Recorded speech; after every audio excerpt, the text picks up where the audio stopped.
할렐루야. 아멘. 우리 하나님의 말씀은 빌립보서 2장입니다. 빌립보서 2장 1절로 5절까지 함께 봅니다. 하나님 말씀은 빌립보서 2장 1절로 5절까지고요. 신약 성경 319면입니다. 자, 우리 한 절씩 우리 교독하죠.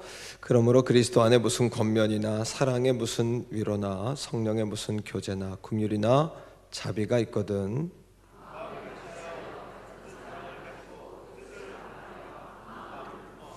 아무 일에든지 다툼이나 허영으로 하지 말고 오직 겸손한 마음으로 각각 자기보다 남을 낮게 여기고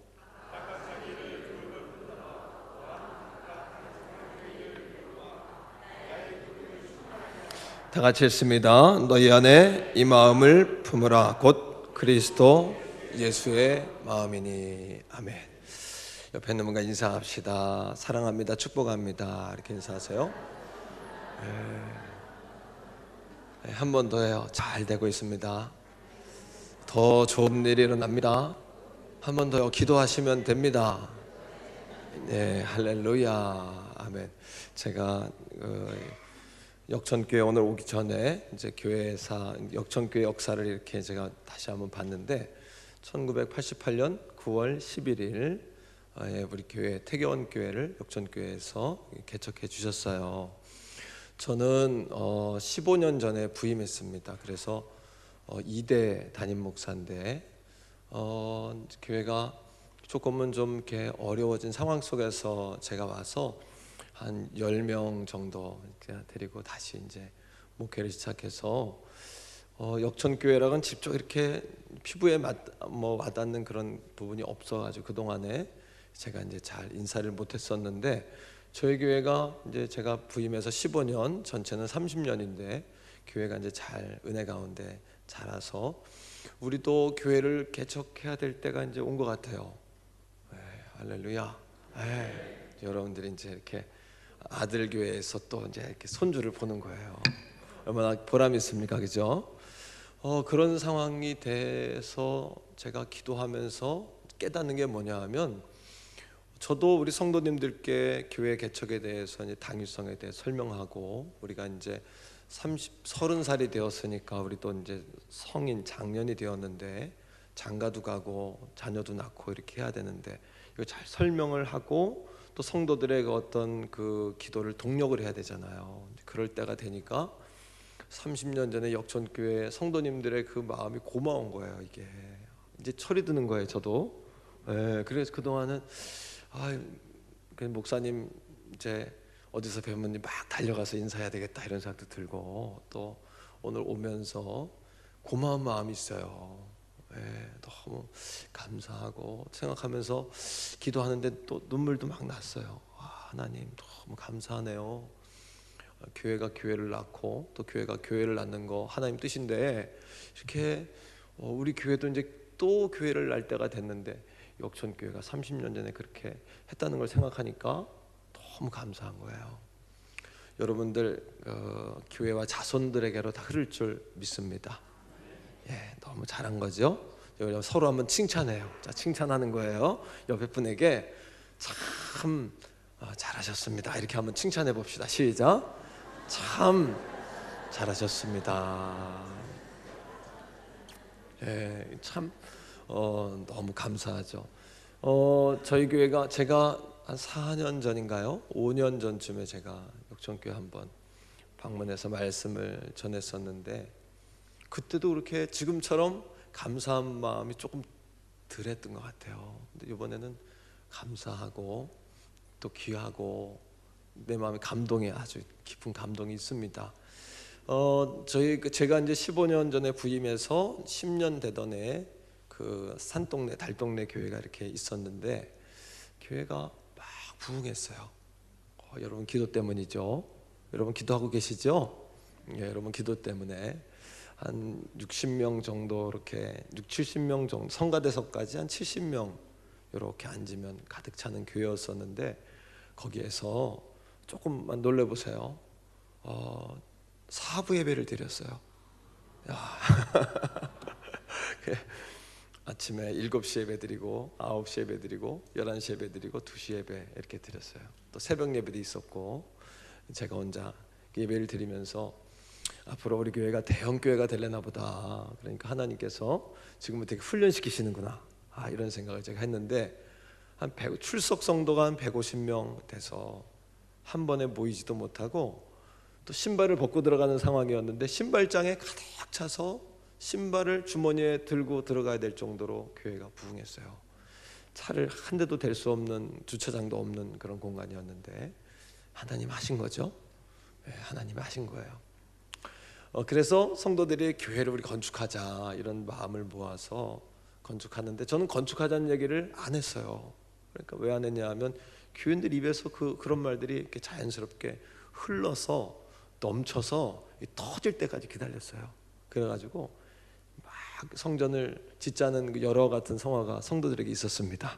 나는 조금 더 있다 하자고, 괜찮다고 좀 더 있다 하자고. 왜냐하면 60명 모이는 공간에 150명 모이니까 할 만한 거예요. 뭐 넉넉하고 마음이 뿌듯하고 막 이런 거예요. 그래서 천천히 하자고. 그런 가운데에 이제 우리 교회 중직되는 안수집사는 장로님이 안 계셨으니까 안수집사님 5분이 제게 이제 그냥 우리 교회 얘기입니다. 우리 교회 얘기 부담 갖지 마시고 집문서를 다 가져간 거예요, 저한테. 그래서 교회에다 드린 건 아니지만 목사님 필요하신 대로 쓰시면 좋겠다고 이렇게. 할렐루야 좀 해보세요. 너무 감사하죠. 그래서 그걸 가지고서 은행에서 2억 또는 1억씩 다 이렇게 대출을 받아가지고, 왜냐하면 재산은 없지만 교회가 부흥하니까 헌금은 많이 이렇게 들어오더라고요. 그래서 그거로 이제 씨앗을 삼아가지고 이렇게 땅을 샀죠. 땅을 사서 저희로서는 너무 기적적인 금액이에요.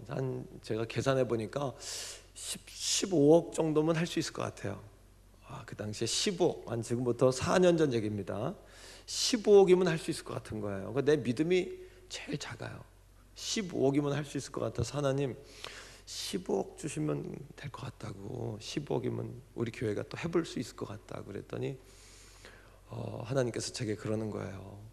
나는 부자다 이러시는 거예요. 기도하는데 하나님 나는 가난해요 그랬더니 하나님이 야 도목사 나는 부자야 그래요. 나는 미련해요 그랬더니 하나님께서 나는 지혜다 그러시고 나는 목회 35에 제가 이제 부임해서 지금 15년째 이렇게 됐는데 나이가 하나 둘 이렇게 먹으면 먹을수록 어린애 같아지는 거예요. 그래서 하나님 나는 어린이에요 그랬더니 하나님이 제게 그러세요. 나는 네 애비다 그러세요. 그날 제가 많이 울었어요. 나는 네 애비다 하는데 제가 확 무너진 거예요. 거기서 뭐 하나님의 아버지시니까. 그리고 25억 들여서 건축했어요. 그러니까 10억 더 주시는 거예요. 그런데 그것도 사실은 더 할 수 있는, 하다 보니까 더 할 수 있는 거예요 이걸요. 그걸 몰랐던 거예요 제가. 또 이게 어린애 같고 믿음이 약하고 두려움이 많고 여호수아 같기도 하고 그래요. 그래서 하나님 앞에 늘 부끄럽고 죄송한 마음인데 35억 한 40억 했어야 되는데 믿음이 약해가지고 15억 그러는 바람에 그래도 하나님이 불쌍히 여기시고 25억 정도 할 수 있도록 해주셨는데 제가 그때 역청교회 와가지고 손 좀 벌렸어야 되는데 또 이게 제가 고향이 강원도 행성군 행성읍 읍상일이 276-3번지인데요. 강원도 시골 사람인데 어디 가가지고 남한테 그걸 못하는 거예요. 남한테 내가 손해보면 손해봐지 남한테 그런 신세지는 말 못하고 그때 역청교회 와서 설교 한번 했어야 되는데요. 그러면 5억쯤 나왔을 것 같은데 참 안타깝습니다. 그런데 제가 그 부평제일교회에서 7년 부목사였어요. 강신찬 목사님 계실 때 7년 부목사였는데 아버지처럼 모셨고 또 성도들도 가족 같아요. 담임 목사님 밖에서 김종옥 목사님 훌륭하신 목사님이 오셨는데 제가 어디 비빌 데가 없으니까 친정교회라고 생각하고 이제 그 교회 전화해서 뭐 하나 좀 해달라고 이렇게 전화를 했더니 답변이 오기를 교회 상황이 그때 막 거기도 건축하는 상황이라서 도와주길 수 없다 이런 응답을 받고 전화 답을 받고 너무 마음이 어려웠어요 제가. 그래서 뭐 큰 것도 아니고 한 5천만 원짜리 하나 해달라는데 그것도 못 해주나 막 이런 불평이 막 드는 거예요. 그런데 하나님께서 또 말씀하시는 거예요. 네가 해라. 너희 교인이 해라.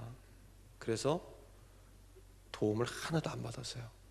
다른 교회 어디가 도와달라는 얘기도 안 하고 그 이후부터는 하나님께서 네가 해라. 너희 교인이 해야 복 받는다. 너희 성도가 복 받아야지. 아멘 안 나오시네요. 네, 아멘 좀 세게 해봐요. 한 번 더요.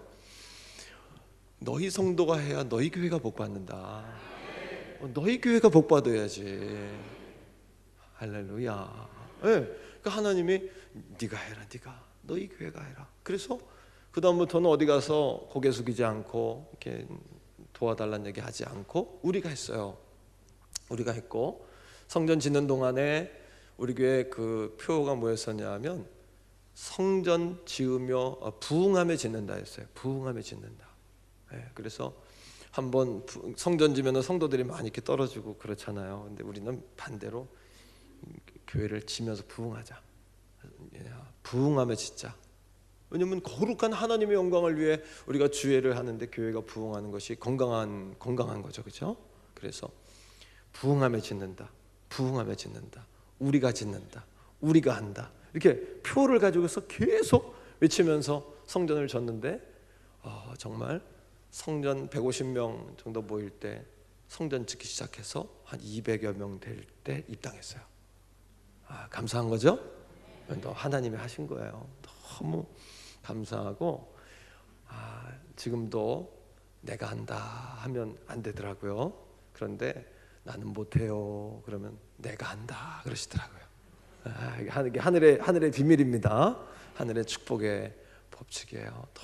너무 행복하고 또 황홀하고 그런 목회를 하고 있고 나는 없고 우리 성도들한테도 나는 없고 우리 교회는 예수만 있다. 한번 해봐요. 나는 없고 예수만 있다. 이게 우리 교회의 표예요. 거의 나는 없고 예수만 있다. 우린 나는 죽었다. 예수만 있다. 그러니까 그냥 교회가 저절로 되네요. 방향만 정확하게 잡고 가니까 저절로 되고 그렇게 되는 데에는 우리 성도님들의 기도도 있지만 역천교회의 기도가 큰 한몫 한 줄로 믿습니다. 앞으로도 그 태계원 교회 생각하면서 기도해 주시고 또 이렇게 도광록 목사 성이 특이하잖아요, 그죠? 도목사 위해서 기도 많이 부탁드려요. 그러면 저도 이준석 목사님처럼 훌륭한 목사님 될 수 있을 것 같아요. 우리 목사님 뒤를 제가 이어서 존경받는 선배님이신데 후배들이 아주 존경하는데요. 저도 그런 목회자가 되지 않겠나 이런 생각을 해봅니다. 하나님께 영광의 박수 한번 하겠습니다.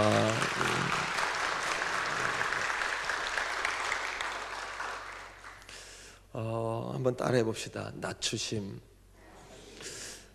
여러분 그 초대교회에 터툴리안이라는 교부가 있습니다. 터툴리안이라는 교부는 전도할 때 뭐라고 전도했냐면 그리스도인처럼 사랑하는 사람들을 본 적이 있습니까? 이렇게 말하며 전도했대요. 한번 해봐요. 그리스도인처럼 사랑하는 사람을 본 적이 있습니까? 그 말은 당시에 초대교회 그리스도인들은 삶으로 그리스도를 증명하는 삶을 살았다는 거죠. 한 전도학자가 불신자들이 그리스도인들에게 궁금한 것 3가지를 이야기했습니다. 첫째는 뭐냐 하면 불신자들은 그리스도인들에게 우리가 믿는 하나님에 대해서 거부감이 없다는 거예요. 하나님을 부인하진 않습니다. 불신자들이요. 두 번째, 이것에 대해서 궁금해해요. 뭐냐 하면 그렇다면 그리스도인들이 정말 하나님을 믿는가? 그리스도인들이 정말 하나님을 믿는가? 여기까지는 우리가 대답할 수 있어요, 그죠? 우리 하나님 믿습니다. 이렇게.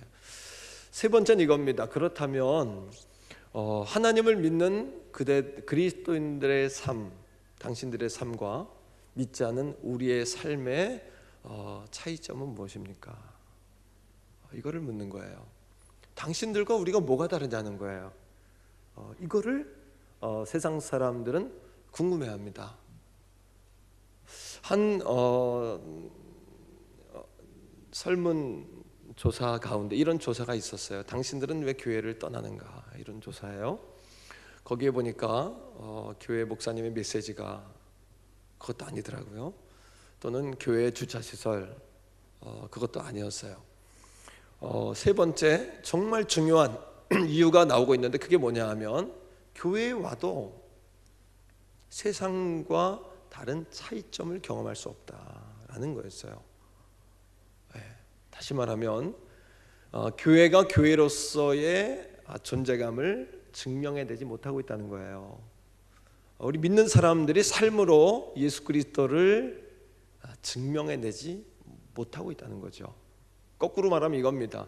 부흥이 안 된다 하는 시대요, 어려운 시대지만 우리 교회가 교회다울 수만 있다면 아직도 희망이 있다.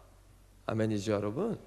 우리 그리스도인들이 그리스도인으로서의 삶을 증명해낼 수만 있다면, 예수 생명 보여줄 수 있다면, 예수 그리스도로 충만할 수 있다면, 정말 예수, 오늘 여러분 교회에 오신 이유도 하나님의 은혜, 하나님의 나라 경험하기 위해서 아닙니까? 그죠? 이 시간에 하나님의 나라를 경험할 수 있다면, 우리 역전교회를 통해 하나님의 살아계심이 경험된다면 아직도 교회는 부흥할 수 있다라는 겁니다. 이것이 핵심입니다. 이것이 핵심이에요. 오늘 함께 읽은 본문의 빌립보서 2장 1절로 5절 말씀에 보면 복음의 가치를 깨달은 사람들의 삶이 무엇이냐를 말하고 있어요. 이건 너무 중요합니다. 한번 따라해 봅시다. 복음의 가치. 한 번 더요. 복음, 예수. 이게요, 우리의 체험적으로 예수 그리스도를, 복음을 경험해보지 못하면 아주 건조한 이야기입니다. 십자가, 답답한 이야기입니다. 체험이 안 됩니다, 여러분. 그런데 복음의 가치를 깨달으면 황홀해지는 겁니다. 예수 믿는 게요. 정말 복음입니다. 예수 그리스도는 길이고 진리고 생명입니다, 여러분. 예수를 통하지 않고, 예수로 말미암지 않고는 하나님께 나아갈 자가 없습니다, 여러분. 천하 모든 이름 가운데 구원 얻을 만한 이름을 주신 적이 없습니다. 예수입니다. 예수. 할렐루야. 예수입니다. 예수. 그것을 깨달은 자들의 삶이 무엇이냐라는 것을 오늘 성경은 이야기하고 있어요. 그들은 어떻게 살아야 증명해낼 수 있는가? 바로 삶으로 증명해내려는 이 시대에 이 빌립보 2장 1절로 5절의 말씀은 아주 오늘 이 밤에 우리에게 핵심적인 원리를 말해주고 있는 거예요. 자, 한번 2절, 3절, 4절의 말씀을 다시 한번 볼게요. 자, 복음의 가치를 깨달은 사람들이에요. 2절 시작. 마음을 같이하여 같은 사랑을 가지고 아무 일에든지 다툼이나 허영으로 하지 말고 겸손한 마음으로 자기보다 남을 낫게 여기고 각각 자기 일을 돌아볼 뿐더러 각각 다른 사람들의 일을 돌보아 나의 기쁨을 충만하게 하라. 이겁니다. 자, 4절까지요. 이것이 바로 복음의 가치를 깨달은 사람들의 삶입니다. 이 말씀 말입니다. 이것이요. 그런데 4절에 보니까 바울이 나의 기쁨을 충만하게 하라 이렇게 이야기해요. 따라합니다. 나의 기쁨을 충만하게 하라. 여러분, 바울만 기쁘겠습니까? 그렇지 않죠. 우리 교회가, 역촌교회가, 오늘 여전도회 헌신예배입니다만 우리 여전도회가, 우리 여전도 회원들이, 우리 한국교회가, 우리 태교원교회가 이러하다면 이게 바울만의 기쁨이겠다는 거예요. 이것은 목회자의 기쁨이요, 여러분들 이렇게만 예수 믿을 수 있다면 여러분의 기쁨이죠. 그리고 이 기쁨이 우리 예수님의 기쁨이죠. 우리 하나님의 기쁨이죠. 마음을 같이 하고 같은 사랑을 가지고 뜻을 합하며 한 마음을 품어 아무 일이든지 다툼이나 허영으로 하지 말고 오직 겸손과 겸손한 마음으로 자기보다 남을 높게 여기고 각각 자기 일뿐만 아니라 각각 다른 사람들의 일을 돌아보는 이런 삶 말입니다. 우리 예수 그리스도께서 우리를 십자가에 죽으신 것처럼 우리도 다른 사람을 사랑해서 하나님을 사랑하고 이웃을 사랑하고 예수 그리스도를 증명해내고 그것을 삶 속에 경험케 하고 우리 역천교회가 이런 하나님의 나라가 이루어지고 하나님의 통치와 하나님의 주권과 하나님의 나라가 이루어질 수 있다면 오늘 이 밤에도 말씀을 듣다 찬양하다가 귀신이 떠나갑니다. 여러분, 질병이 떠나가는 것입니다.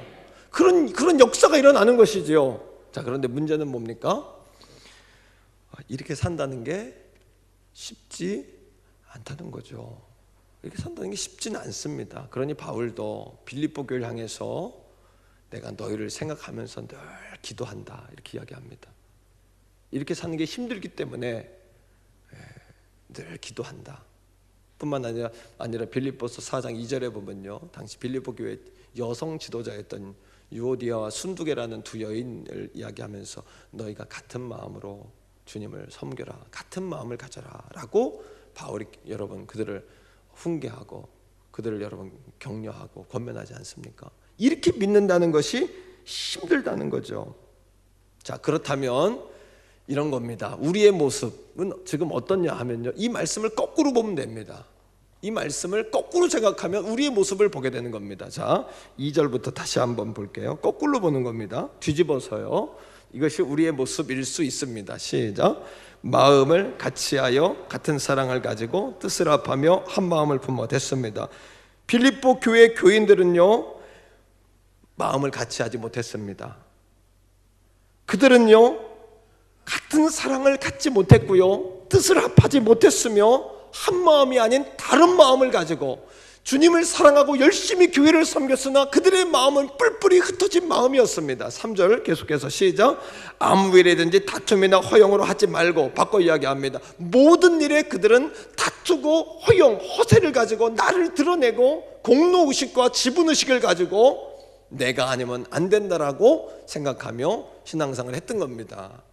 바꿔 이야기합시다. 계속. 오직 시작. 오직 겸손한 마음으로 각각 자기보다 남을 낮게 여기고, 반대로 오직 그들은 교만하여 남들보다 자기를 높게 여겼습니다. 이게 그들의 모습이고 오늘 어쩌면 우리들의 모습입니다. 그죠? 4절입니다. 거꾸로 봐요. 시작.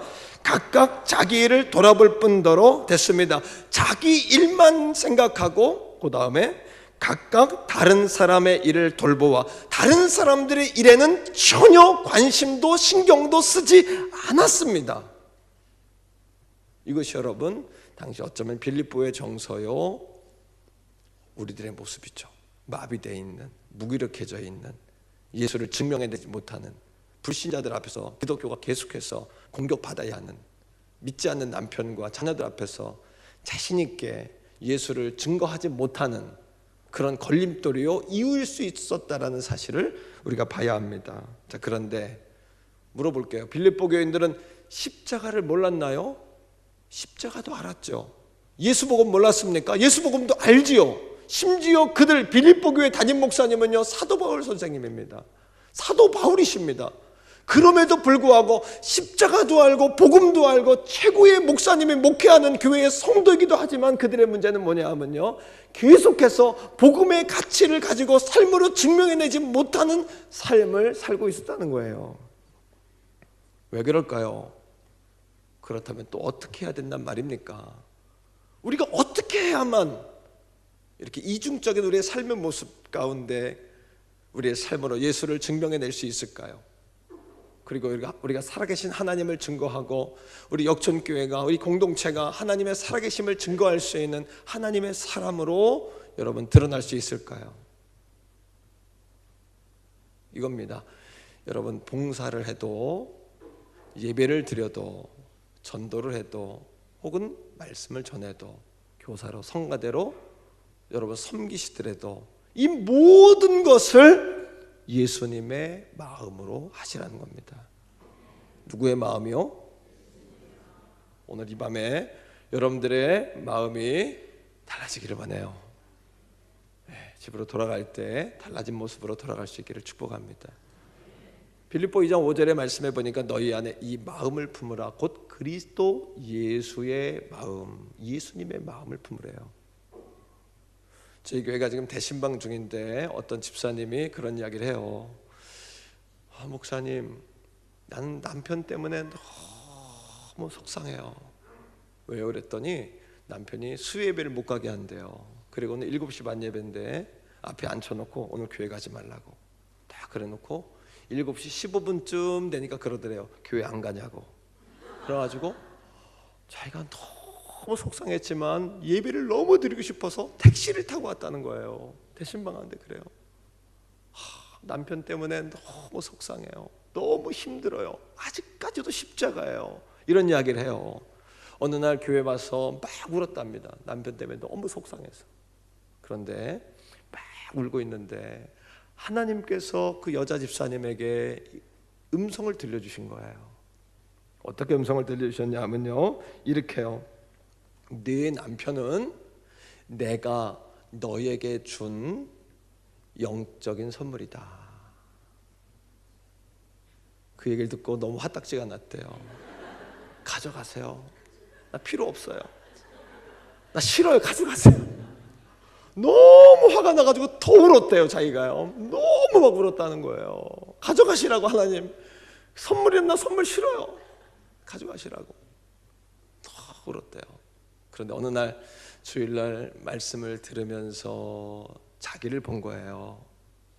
남편만 보고 있는 것이 아니라 남편만 보고 있는 나를 본 거예요. 하나님 그러시더래요. 또 나는 너다 그러시더래요. 네 남편이 아니라 너다. 네가 중요하다. 네가 기쁘길 원하고, 내가 행복하기 원하고, 내가 충만하기 원하고, 나는 너다. 그러면서 나를 본 거예요. 내 남편도 나 때문에 얼마나 힘들었을까. 다른 사람들도, 나는 다른 사람들 때문에 힘들다고 생각했는데 다른 사람들은 또 나 때문에 얼마나 힘들었을까. 우리 아이들은 나 때문에 얼마나 힘들었을까. 우리 목사님은 나 때문에 얼마나 힘들었을까 라는 자기를 본 거예요. 자기를 봤습니다. 그리고 대신방 하면서 그런 간증을 해요. 목사님, 그래도 이제는 가끔씩 남편이 선물로 보인다는 거예요. 가끔씩이요. 가끔씩. 그 제가 그랬어요. 집사님, 그거 예수님 마음입니다.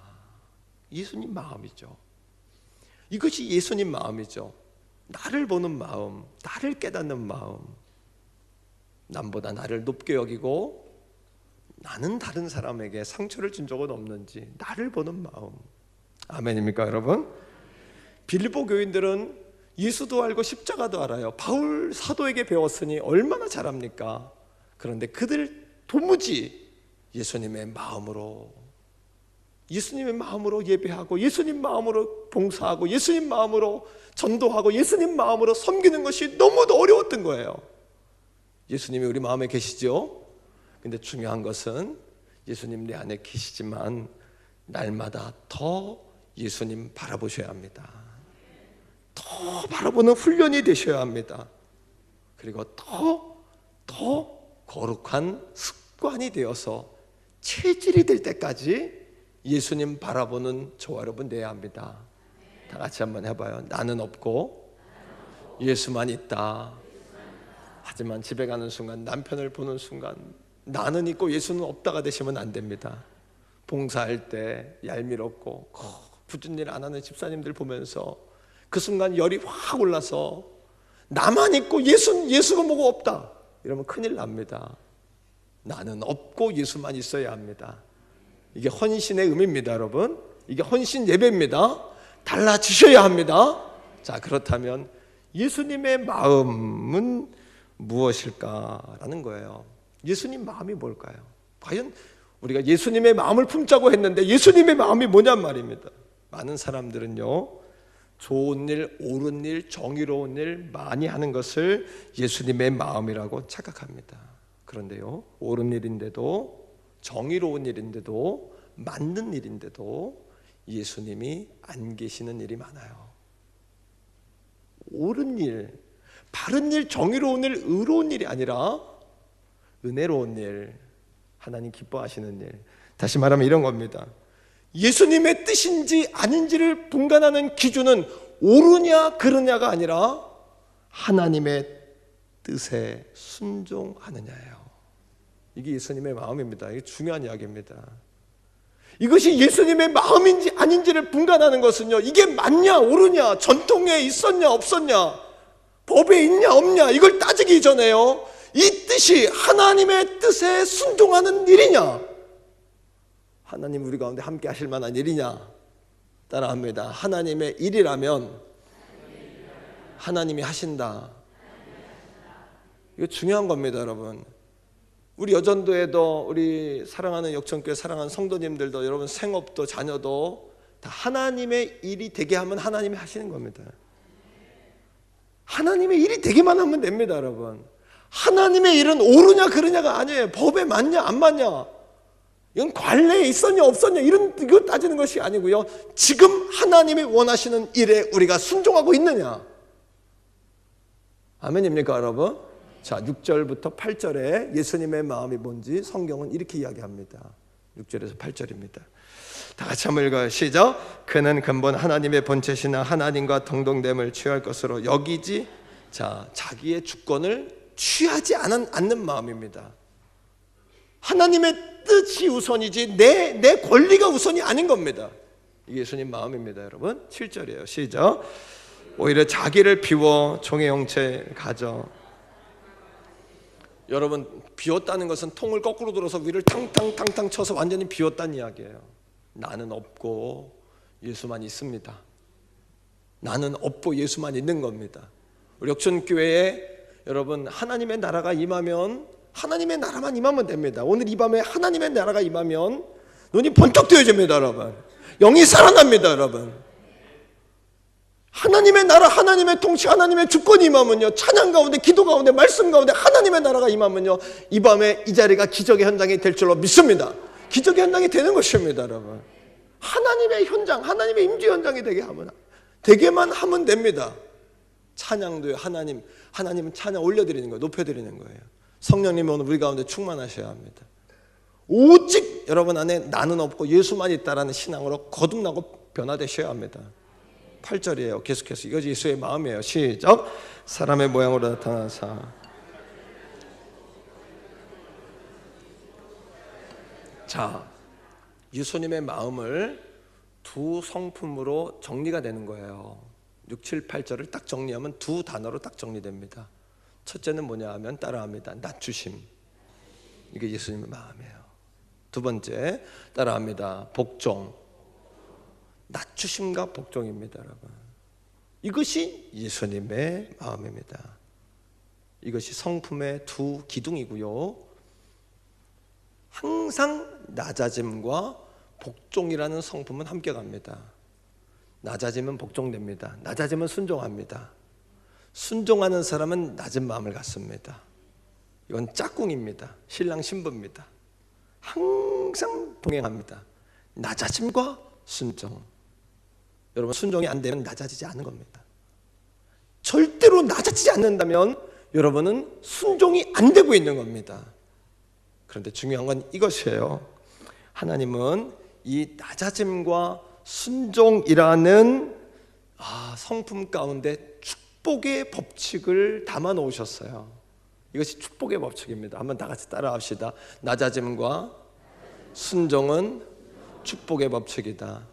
축복의 그릇이다. 낮아짐과 순종은요, 나는 없고 나는 뭐야, 나는 끝난 거 아니야가 아니라 여러분 인생에 날개를 달아줍니다. 이것이 날개를 달아줍니다. 왜요? 하나님이 여러분들을 인정해 주시는 겁니다. 이게 날개를 다는 인생의 법칙이고, 낮아짐과 순종이라는 이 법칙은요, 축복을 끌어다니는 자석과 같습니다. 하나님의 축복을 끌어당깁니다, 이것이요. 오늘 이 밤에 우리 사랑하는 성도님들에게 하늘의 축복이 담겨지기를 축복합니다. 그러려면 낮아짐의 그릇과 순종의 그릇을 준비하셔야 돼요. 하나님 그릇을 준비해야 합니다. 사이즈를 키우셔야 합니다. 여러분, 사이즈를 키우고 더 믿음으로 더 바라보셔야 합니다. 따라합니다. 바라보면 들어가게 된다. 바라보면 소유하게 된다. 바라보면 살게 된다. 그릇 바라보며 그런 말입니다. 그릇을 준비하면 그것을 소유하게 되고 그것을 담게 되고 거기에 살게 되고 그것을 누리게 됩니다. 이게 축복의 법칙이에요. 인생의 날개를 달아준 성품의 두 날개입니다. 이것이요. 뭐요? 순종과 낮아진 말입니다. 잠언 22장 4절의 말씀에 보면 겸손과 뭐요? 여호와를 경외함은, 겸손, 낮아짐이죠. 여호와를 경외하면 순종합니다. 여호와를 경외하면 복종합니다. 여러분, 하나님의 권위 안으로 다 들어오셔야 합니다. 말씀의 권위 안으로 우리 역성교회 사랑하는 성도님들이 다 들어와야 합니다. 그래야 역사가 일어납니다. 그래야 하나님의 나라가, 하나님의 통치와 하나님의 임재가, 여러분이 하나님의 통치권 안으로 다 들어오셔야 합니다.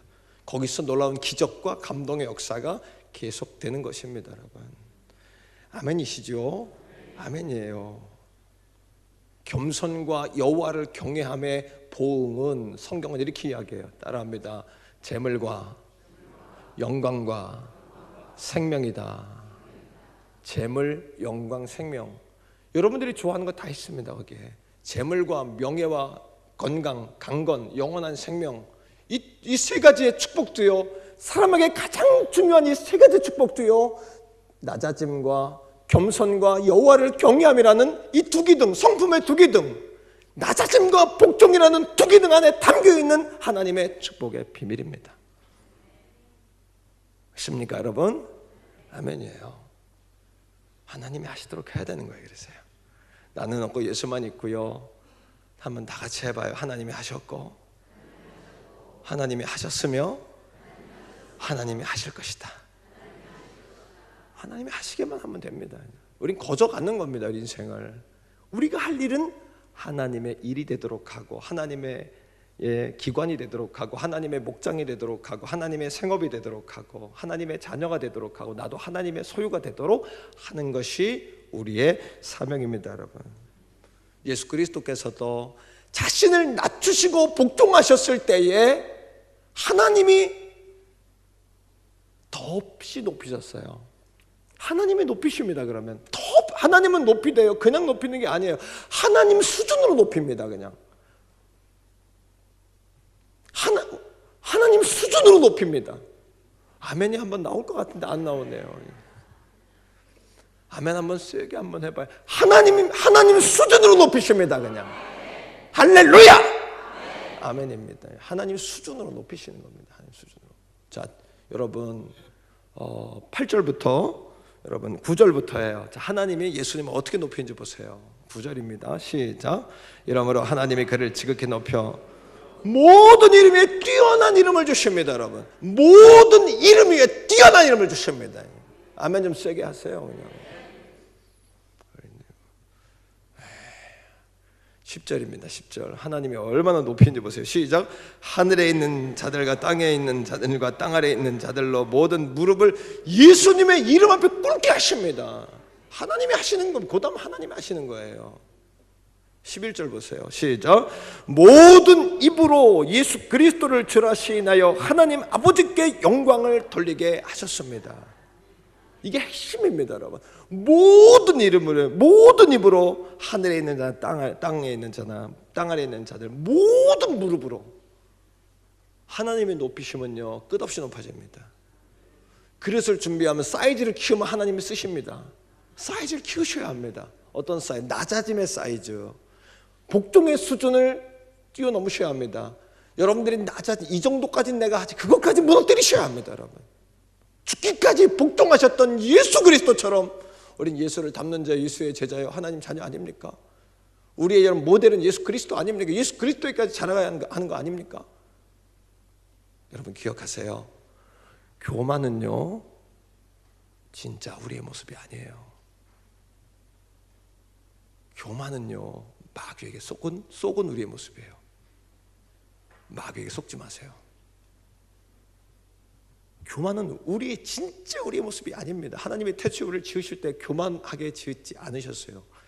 마귀에게 속아서 교만해진 겁니다. 여러분, 마귀가 얼마나 간교하냐면요, 마귀의 사단이라는 그 원어적인 의미는 디아블로스라는 단어인데, 디아블로스는 이간질하다, 갈라놓다, 하나님과 사람 사이를 갈라놓고 사람과 사이를 갈라놓습니다. 그래서 교회 안에도 사단에게 속은 작은 여우들의 교회 분위기를 흐트리면 교회가 부흥이 안 됩니다. 작은 여우들을, 자, 우리 교회에, 역천교회의 작은 여우가 누군지 한번 봐보세요. 시작. 빨리 찾아봐요. 누구예요? 바로 여러분 자신입니다. 그 여우는 여러분 자신 안에 있는 거예요. 아멘입니까? 여러분 자신 안에 작은 여우가 있습니다. 여러분, 역천교회는요, 마귀 때려잡는 대장교회 되어야 합니다. 은평구 지역에 점집들 많지요. 마귀 때려잡는 대장교회 되시기를 주의 이름으로 축복합니다. 마귀 때려잡는 대장교회 되셔야 돼요. 마귀에게 쏘시면 안 됩니다. 우리 다 같이 따라해요. 마귀에게 속지 말자. 우리 교회 집사님 한 분이 수요예배를 드리고 나이가 지긋하신데 옆에 권사님이 그 집사님을 데리고 내 목양실로 왔어요. 목사님 큰일 났어요. 이 집사님 기도 좀 해주세요. 왜요? 저도 깜짝 놀라가지고 왜요? 그랬더니 예배가 끝났는데 하더니 나 이제 교회 못 나오겠다 그러시더래요. 나이 드신 여자 집사님인데 나 이제 교회 못 나오겠다 그러더래요. 옆에 있던 권사님이 그 고백을 듣고서 소름이 쫙 끼친 거예요. 그리고 데려온 거예요. 목사님 뭔가 이상합니다. 제가 물었어요. 집사님 그런 얘기를 왜 했어요? 뭐 제가 설교하는데 실수했습니까? 아니면 뭐가 이상이 있습니까? 그랬더니 그 집사님이 그래요. 목사님 막 통성으로 기도하는데 마귀가 앞에서 이렇게 앉아가지고, 그분 얘기 그대로입니다. 마귀가 음성으로 너 같은 게 교회 나와서 기도할 수 있냐 그러더래요. 마귀가 말입니다. 눈앞에 앉아가지고 그러더라는 거예요. 내가 교회 나와 찬양할 수 있냐? 내가 교회 나올 자격이 있냐? 너 같은 게 교회 나올 자격이 있어?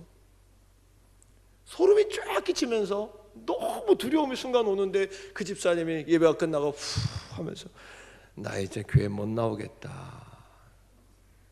제가 안수기도 해주면서 그 집사님에게 그렇게 이야기했습니다. 집사님, 마귀의 속임수입니다.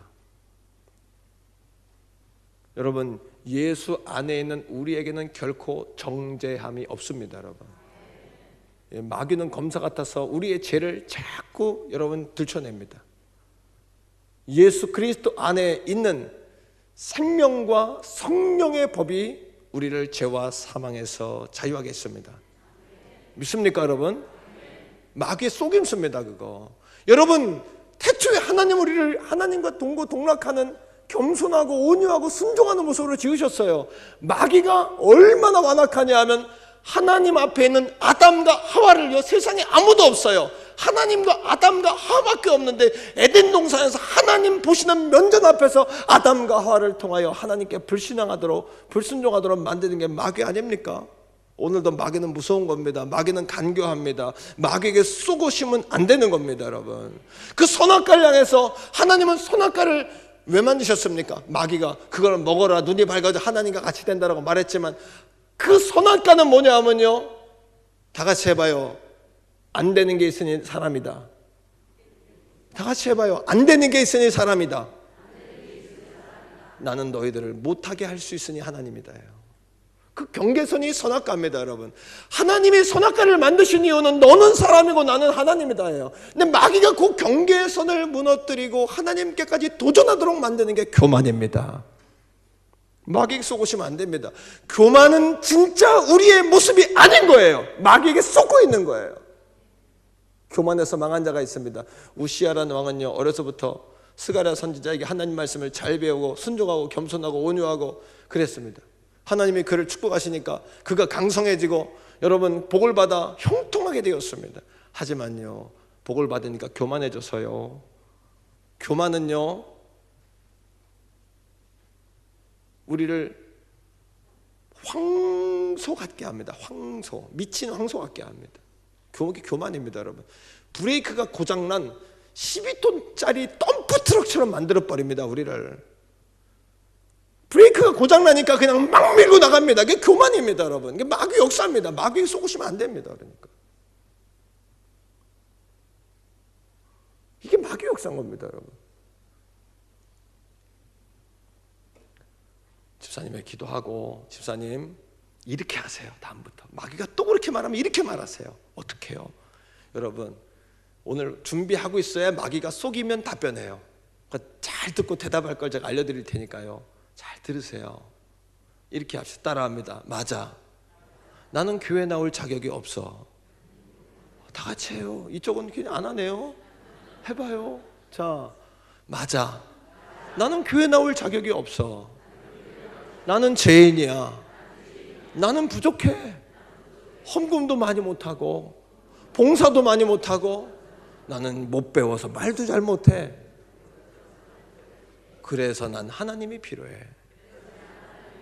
그래서 난 하나님을 떠날 수가 없어. 그러니 나는 교회 온 거야. 마귀가 말하면 그렇게 말하세요. 그러면 여러분 역전교회가 마귀 때려잡는 대장교회로 소문날 겁니다. 여러분, 마귀는 예수님의 이름으로만 쫓는 게 아니라 믿음의 고백으로 쫓는 겁니다. 다시 한번요. 맞아. 난 자격이 없어. 난 더러워. 혈기 부리고 왔어. 오늘 밤에도 남편하고 싸우고 왔어. 웃는 사람이 웃으신 분들 싸우고 오신 것 같아요. 한 번 더요. 맞아. 다음 주일 날라도 그 집사하고 싸우려고 그랬어. 해봐요. 맞아. 집에 가면 남편 가만히 안 둘라 그랬어. 그러니 나는 하나님이 필요해. 그러니 나는 예수님이 필요해. 그러니 나는 주님의 보혈의 공로가 필요해. 아멘이에요? 이렇게 답변해 버리세요. 여러분, 예수 안에 있는 자에게는 결코 정죄함이 없습니다.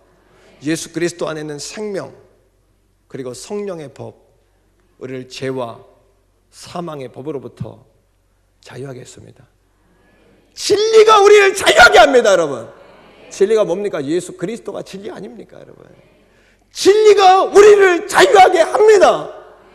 예수는 길이고 진리고 생명이십니다. 여러분, 그러니 여러분 복음을 깨닫고 나니까 복음의 삶의 가치를 따라 살아가지 않을 수가 있습니까? 그럼 복음의 가치를 모르는 거고 예수 십자가의 능력과 공로를 모르는 사람인 거죠. 이거를 모르면요, 예수를 믿어도 헛방신앙입니다. 헛방신앙. 이 복음의 가치를 모르는 헛방신앙. 마귀에게 날마다 쏟고요, 마귀에게 날마다 넘어집니다. 우리 교회 캐나다 우리 교회에서 유학 보낸 목사님이 와서 설교하는데 한 2년 갔다 오더니 발음이 엄청 좋아졌어요. 그래가지고 너를 봐. 예? 이게요, look and you. 우리 말로 이야기하면 look and you입니다. 근데 이 친구가, 이 목사님이 와가지고 2년 갔다 오더니 발음이 확 버터 발음이 돼가지고 look at you 이러는 거예요. look at you. 제가 뭐 look at you가 뭔가 했더니 look and you, 너를 봐, 이런 뜻이에요. 한번 해봐요. look at you. 캐나다 발음입니다. 너를 보라는 겁니다. 이건 심하게 내 꼬락서니를 봐, 이런 뜻이 아니에요. 하나님이 사랑하신 너를 봐. 예수 그리스도를 주셔서 너를 끝까지 사랑하셨던 너 자신을 봐, 이런 뜻입니다. 옆에 있는 분에게 말해주는 거예요. 너를 봐. 이거는 여러분 이렇게 막 이렇게 꾸짖듯이 하는 게 아니라 하나님이 너무 사랑하는 너를 좀 봐. 이런, 시작. 너를 봐. 연기를 해야 돼요. 연기를요. 연기를. 너를 봐. 예. 스바냐 3장 17절의 말씀처럼 너희 하나님 여호와가 너희 가운데 계시니 그는 구원을 베푸실 전능자시라. 그가 너로 인하여 기쁨을 이기지 못하여 하시며 너를 사랑하시며, 예? 우리를 사랑하시는 그 사랑, 이기지 못할 정도로 오늘 금요교대에 나온 여러분들을 하나님 사랑하십니다. 여러분, 민수기 6장 22절로 27절 말씀처럼 하나님은 여러분들에게 복을 주시며 가라사대 지키시기를 원하며 은혜 주시기를 원하며 평강 주시기를 원하노라. 현재보다 1000배나 많게 하시기를 원하노라. 믿습니까? 이게 하나님의 뜻 아닙니까, 여러분? 근데 마귀는 우리를 속이지 않습니까? 우리를 속입니다. 예수님의 마음을 품으면요, 감당하지 못할 십자가가 없습니다. 예수님의 마음을 품으면요, 감당하지 못할 십자가가 없는 거예요. 그런데 십자가를 지고 싶지 않은 거죠. 어떤 집사님이 자녀가 대학 시험에 떨어졌어요. 화딱지가 나가지고, 예? 자, 믿음이 있다고, 기도할 줄 안다고 막 복 받았다고 막 떠들던 분인데 자식이 대학 떨어지니까 자존심 상해가지고 교회를 끊었어요. 교회 막 시험 들어가지고, 그래서 내가 신방에도 안 되고 막 목사님도 기다리세요 막 이래. 기도하면서, 교회는 안 나오지만 집에서 기도한 거예요. 기도하면서 하나님 나한테 이럴 수 있냐고, 나한테 왜 이러세요? 정말 나한테 하나님 왜 이러세요? 나한테 이러면 안 되잖아요. 하나님 나 알잖아요.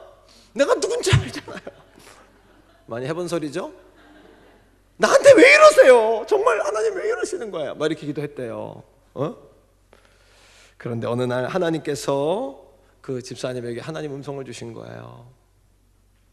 그 자식이 네 자식이냐 내 자식이냐?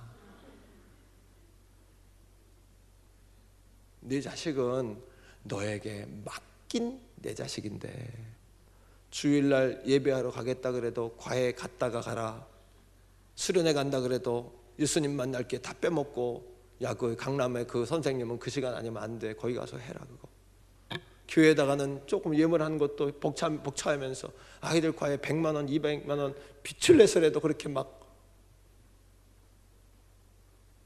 너는 네 자식을 내가 네게 맡긴 내 자식인데 너는 오히려 내 자식을, 네 자식을 네 자식으로만 생각하고 나에게 잠깐 맡기려고만 하니 내 마음대로 내 뜻대로 내 방법대로 그 자녀를 인도할 수가 없었다.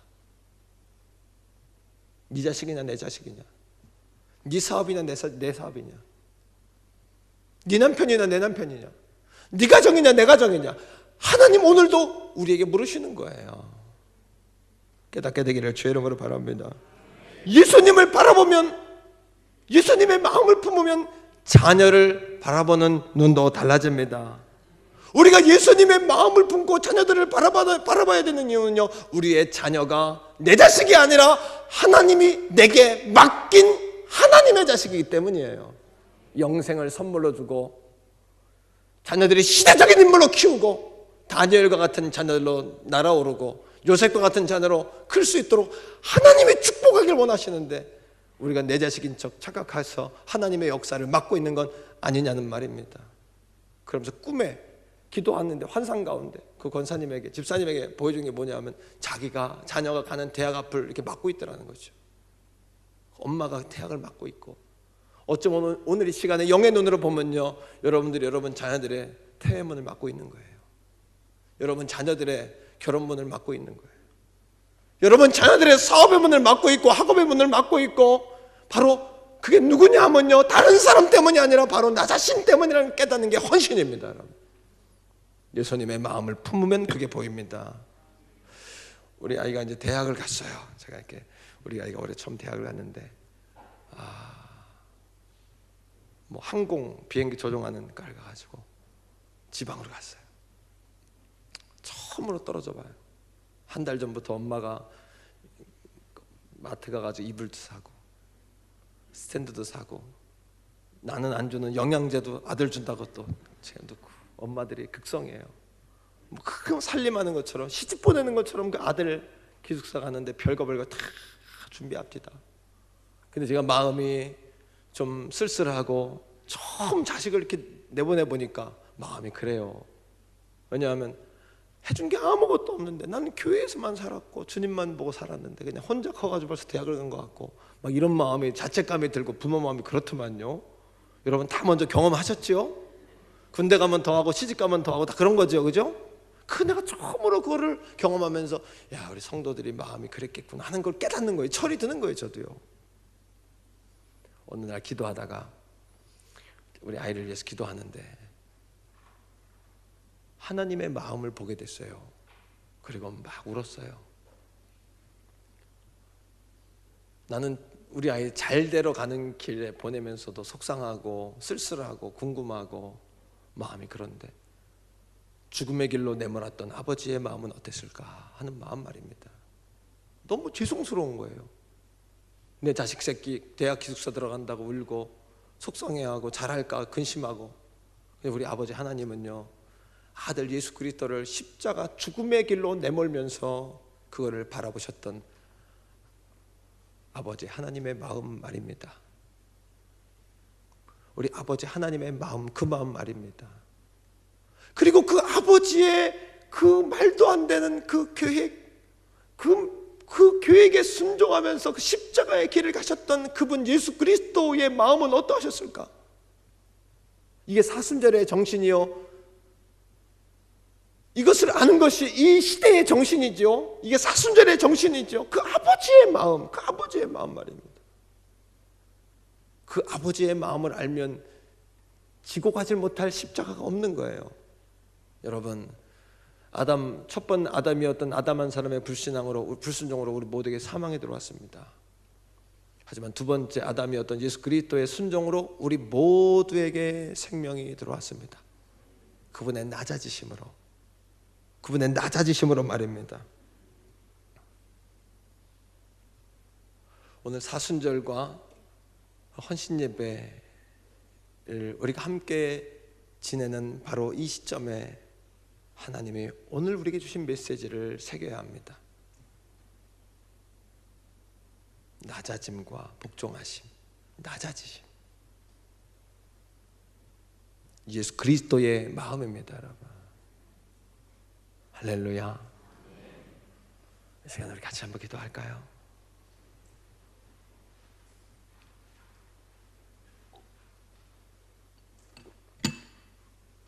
이 시간에 주여 한번 부르고 기도합시다. 이 시간에 부르는 주여는 어제의 주인과 다른 주예요. 어떤 주요? 십자가에 달리신 주. 정말 그 예수님에게 집중하여 주님의 이름을 한번 불러보세요.